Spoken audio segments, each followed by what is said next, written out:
You see Robert Downey Jr. in the Iron Man suit, glowing under a storm of applause. But few know that just years earlier, he was sitting in a cold jail cell, erased from Hollywood and labeled beyond saving. People say he was lucky, but no one is lucky at rock bottom. This is the story of a man who dragged himself out of the dark and rose one last time. In the fall of 1999, Robert Downey Jr. walked into a Los Angeles courtroom not as a movie star but as a man visibly collapsing from the inside out. His wrists were cuffed. His eyes were empty. Reporters whispered his name like it belonged to a ghost. And then he spoke a sentence so disturbing, so brutally honest, that the room fell silent. "It's like I have a shotgun in my mouth, and I like the taste of the metal." It wasn't a poetic cry for help. It was a man admitting he no longer feared his own destruction. This was the moment Hollywood stopped seeing him as troubled and started seeing him as doomed. A former Oscar-nominated genius now stood as a cautionary tale. The industry's living example of what happens when brilliance rots from within. Studios cut him loose. Contracts dissolved overnight. Friends distanced themselves, unable to watch him self-destruct any further. Even judges, tired of giving him second chances, began to wonder if the next headline would be his obituary. And yet, buried beneath addiction, humiliation, and the weight of a world waiting for him to fail, something flickered. Not hope, not yet, but a terrifying clarity. If he didn't change, he wouldn't survive. If he did change, he would have to crawl out of darkness no one else believed he could escape. This wasn't just rock bottom. This was the point where most people disappear forever. Long before the courtroom, before the mugshots, before the world labeled him beyond saving, Robert Downey Jr. was a quiet boy growing up in a house overflowing with art, chaos, and shadows. His father, Robert Downey Sr., was a groundbreaking filmmaker. A rebellious spirit with a brilliant mind and a dangerous relationship with addiction. His mother, Elsie, was an actress with a fragile heart and her own battles with instability. Their home was not destructive by intention. It was destructive by nature. Beautiful, creative, unpredictable, and dripping with the kind of darkness that seeps into a child before he knows what to call it. Robert's childhood was a world where nights blended into mornings, where parties lasted longer than memories, and where adults forgot that children were watching. And Robert watched everything. He watched genius flourish in one room and self-destruction in the next. He watched his father create films that broke rules, then break himself in the process. He watched his mother's talent glow like a flame, unsteady, brilliant, and painfully vulnerable. He didn't grow up in a war zone. He grew up in a storm. And in that storm, at just 6 years old, Robert was handed a joint by his father, not as an act of cruelty, but as a misguided expression of closeness. A way, Downey Sr. later admitted, of sharing a moment rather than teaching a lesson. Robert didn't understand the weight of it. He only understood approval. The door to addiction opened quietly, disguised as bonding, and the child stepped through without knowing he might never fully return. As he grew, the lines between childhood and adulthood dissolved. He followed his father onto film sets. He memorized scripts not meant for children. He absorbed the electricity of performance, the adrenaline of creativity, the high of being seen. And yet, behind the light, something darker followed him. A sense of instability, of impermanence, of a world where nothing stayed steady long enough to hold on to. By his teens, Robert was spiraling through a life that looked glamorous on the outside but hollowed him from within. He moved from New York to Los Angeles, then back again, chasing his parents' fractured lives. Each move carved a new crack inside him. He learned early that people you love can disappear even when they're standing right beside you. He learned that applause could feel like affection. And he learned that substances could quiet the chaos, even if only for a moment. But he also discovered something else, something that would both save him and nearly destroy him. He was extraordinary. While other kids played sports or argued about school, Robert stepped into characters with unsettling ease. He could mimic voices, embody emotions, transform himself in front of a camera like he was born for it. Directors didn't see a child. They saw a phenomenon, a prodigy, a star in formation. Yet no one asked whether the boy himself was ready to carry the weight of those expectations. No one noticed the cost of brilliance planted in unstable soil. What makes Robert's story so haunting is not that his downfall came out of nowhere. It's that it was set in motion long before the world ever heard his name. Before fame, before Iron Man, before the fall, there was a child trying to make sense of a world that didn't make sense at all. A child learning patterns he would spend decades trying to break. A child already standing on the fault line that would one day crack open beneath him. This is where the darkness begins. Quietly, innocently, invisibly. Not as tragedy, but as inheritance. By the time Robert reached his late teens, acting was no longer a dream. It was oxygen. It was the only place where the noise in his life quieted, where he could step into someone else's skin and forget, even briefly, the fractures within his own. He wasn't chasing fame. He was chasing stillness. He dropped out of high school and moved to New York, living in cramped apartments, working odd jobs, and auditioning for anything that allowed him to step in front of a camera. Most actors at that age were trying to learn the craft. Robert already lived it. His childhood, chaotic, artistic, unstable, had become its own twisted training ground. He knew how to read people instantly, how to switch emotions like light switches, how to disappear into a character with unsettling precision. Directors didn't see a beginner. They saw raw talent sharpened by a lifetime of absorbing everything around him. When he joined the cast of Saturday Night Live in 1985, it should have been a breakthrough. A national stage. A comedic playground. A chance to show America what he could do. But behind the scenes, Robert was fighting battles no one else could see. He wasn't lost yet, not publicly. But the patterns planted in childhood were beginning to surface. Even as critics dismissed that SNL season, something more important was happening. Hollywood was starting to notice him. Soon came small roles in films like Weird Science and Tough Turf, followed by more dramatic turns that showcased his depth. But his performance in Less Than Zero, 1987, changed everything. He played a wealthy young addict sliding into self-destruction, a role that should have been a character study but instead felt disturbingly close to foreshadowing. Audiences were mesmerized. Critics praised him. Directors chased him. And yet, the industry whispered a quiet fear. He wasn't acting. He was reflecting. Robert later admitted that the role blurred the line between fiction and reality. He understood the character too well. He embodied the emptiness too naturally. The film didn't ignite his addictions, but it validated them, normalized them, threaded them even deeper into his identity. The applause he received didn't feel like success. It felt like permission. Still, his star continued to rise. Throughout the early 90s, Robert delivered performances that showcased versatility rarely seen in someone his age. He could be charming, wounded, comedic, tragic, sometimes all within the same scene. And beneath the darkness forming quietly in his personal life, his professional ascent was undeniable. Hollywood saw a future icon, a generational talent, a name destined for awards. But what the world didn't know was that every role, every set, every burst of praise carried a shadow with it. The higher he climbed, the more fragile he became. The applause was intoxicating, but nothing was strong enough to quiet the internal storms for long. Success wasn't healing him. It was accelerating the fall he didn't yet realize he was approaching. Robert wasn't chasing greatness. He was running from ghosts. And soon, those ghosts would catch him. Just as Hollywood crowned him one of its brightest rising stars. By the early 1990s, Robert Downey Jr. had become the kind of actor Hollywood couldn't ignore.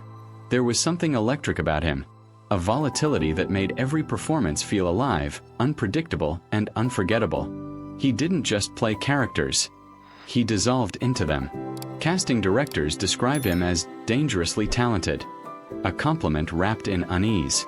They knew he could deliver brilliance. They also sensed that brilliance came from a place that wasn't entirely stable. His breakthrough came in 1992 with Chaplin, a role that demanded precision, physical transformation, emotional depth, and an almost spiritual understanding of a man who himself lived between genius and vulnerability. Most actors would have studied Chaplin. Robert became him. He mimicked the gestures, mastered the comedic timing, captured the melancholy beneath the humor. The performance was so transcendent that even critics who doubted him were forced to acknowledge the truth. Robert Downey Jr. wasn't just talented. He was exceptional. The Academy Award nomination that followed seemed like the beginning of a long, glittering future. Hollywood anointed him as one of its next greats. The studio system opened its arms. Directors fought for his attention. His face began appearing on magazine covers.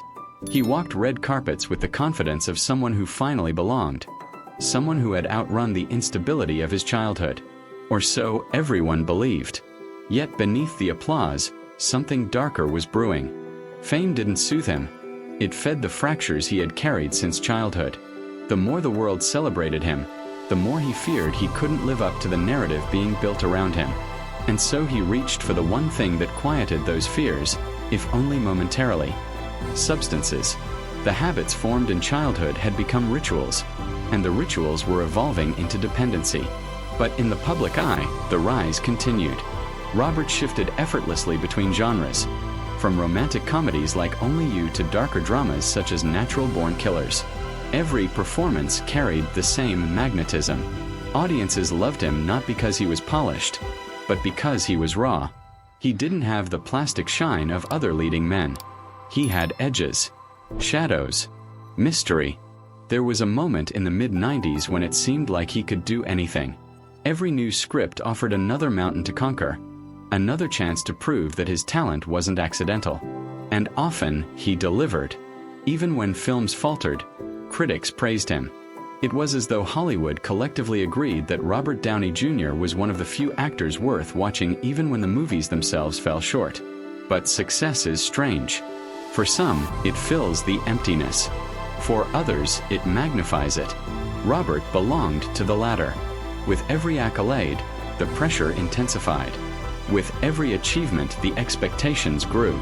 And with every new role, the demands on his already fragile emotional foundation deepened the cracks within him.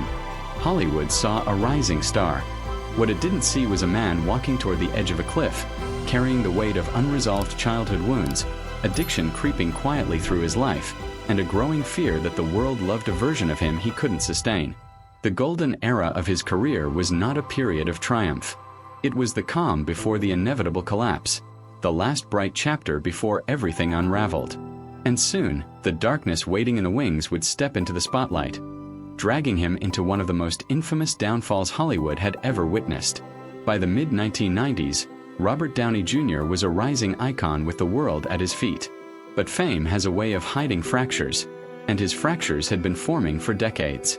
The habits that began as a 6-year-old boy trying to bond with his father were now consuming the adult who never learned how to silence the noise inside him. The applause grew louder. His private unraveling grew louder still. The first public sign of collapse came in 1996.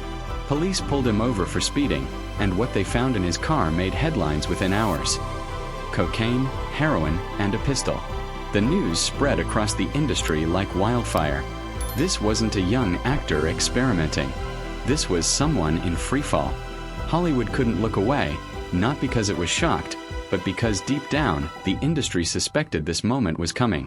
What no one saw was the storm inside Robert's mind.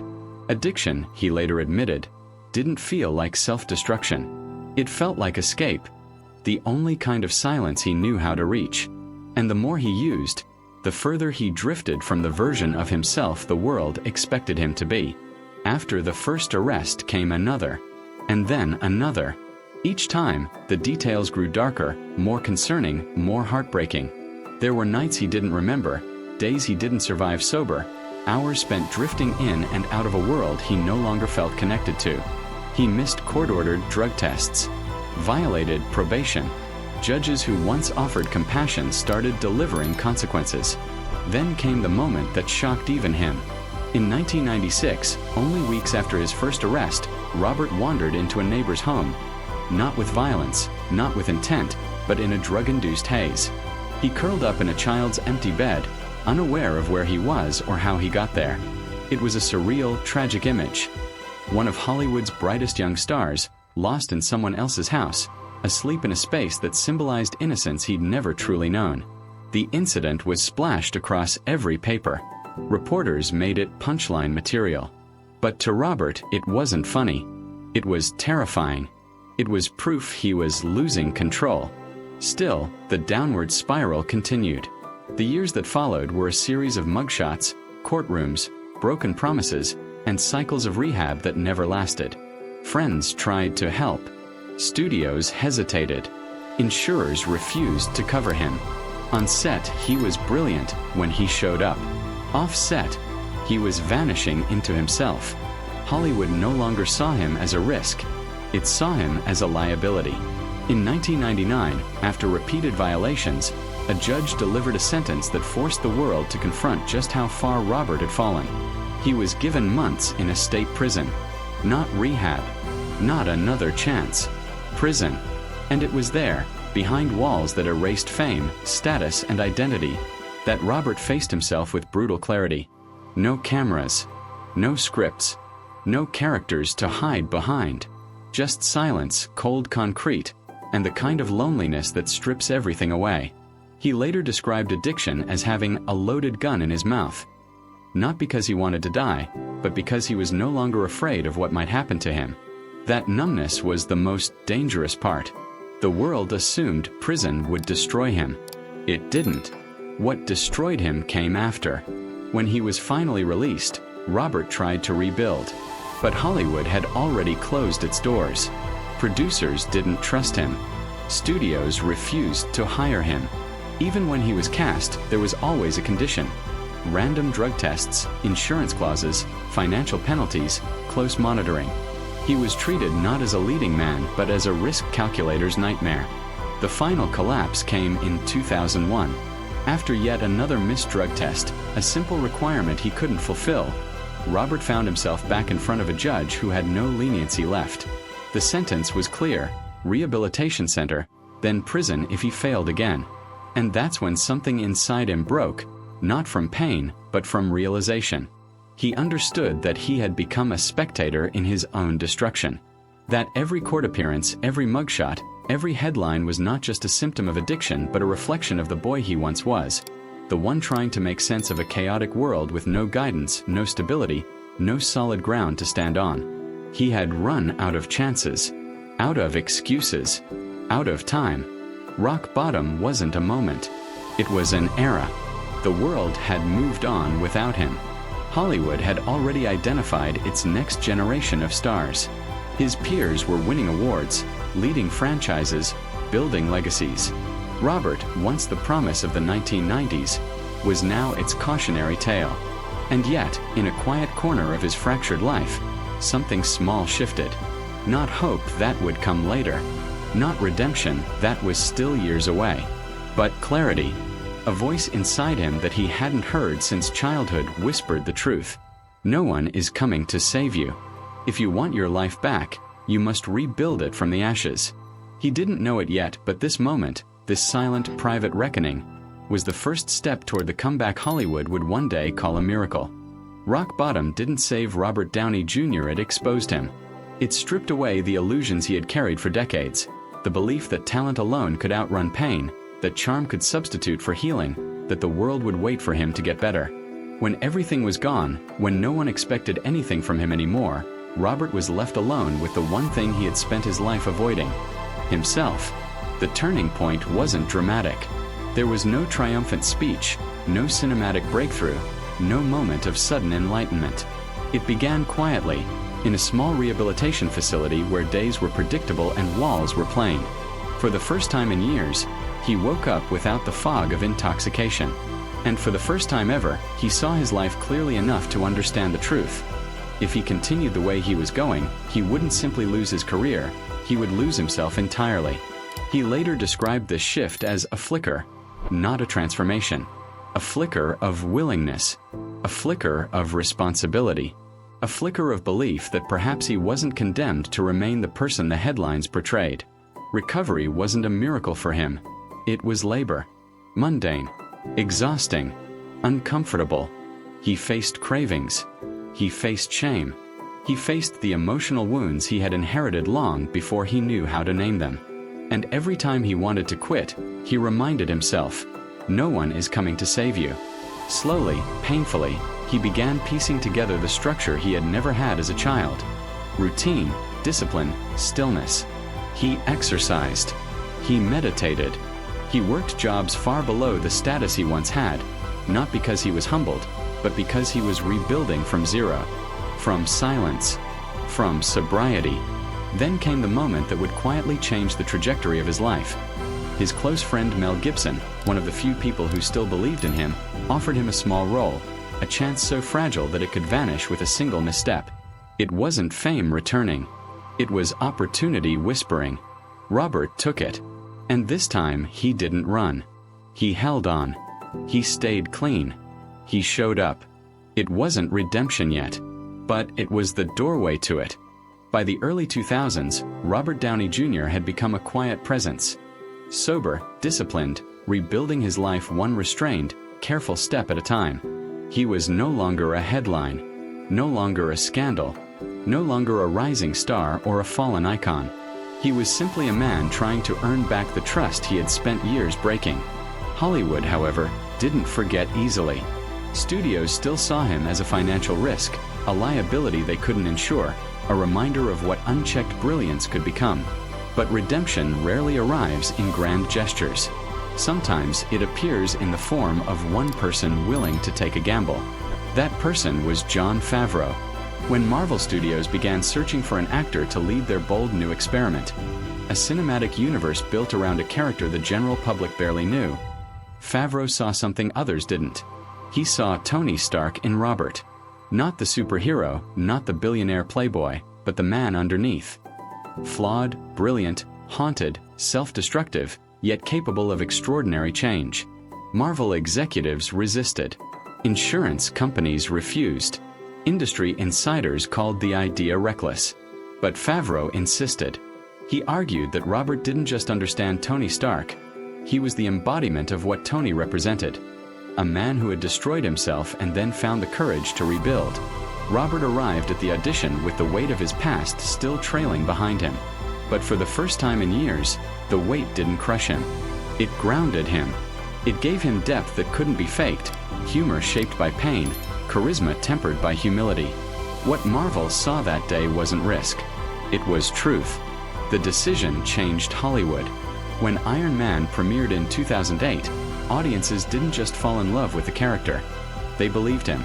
They recognized the shadows behind the jokes, the vulnerability behind the bravado, the rebirth behind the armor. Robert wasn't performing a role. He was revealing a life rebuilt from the inside out. And suddenly, the man whom Hollywood once dismissed as unsalvageable became the anchor of the highest-grossing franchise in film history. He became the emotional core of the Marvel Cinematic Universe. Its tone, its heart, its humanity. He wasn't just Iron Man. He defined what Iron Man meant. But the true comeback wasn't the fame that followed. It was the quiet victories. Staying sober, showing up, choosing responsibility over chaos, building a family, proving that redemption isn't a moment. It's a commitment renewed every day. Robert Downey Jr.'s legacy is not that he became a superhero. It's that he became a man stronger than the darkness that once controlled him. Robert Downey Jr.'s journey is not a miracle story. It isn't a tale of luck, destiny, or some cosmic twist that saved him at the last second. It is the story of a man who walked into darkness with his eyes open, who lost everything that once defined him, and who discovered, painfully, slowly, that the only way out was through the truth he spent years avoiding. He didn't rise because the world gave him another chance. He rose because he finally chose to take one. His life reminds us that rock bottom is not the end. It's the mirror. The place where you see yourself without distortion, without excuses, without the stories you tell to soften reality. It's the moment you understand that healing is not dramatic. It's deliberate. It's discipline. It's choosing again and again to become someone your past no longer controls. Robert's redemption is not about Hollywood or fame or a red and gold suit. It's about the quiet courage it takes to rebuild a life when no one is watching. It's about the strength found not in perfection, but in persistence. And so the final question is not about him. It's about us. If he could rise from a place the world believed he would never escape, then what story are we still capable of rewriting?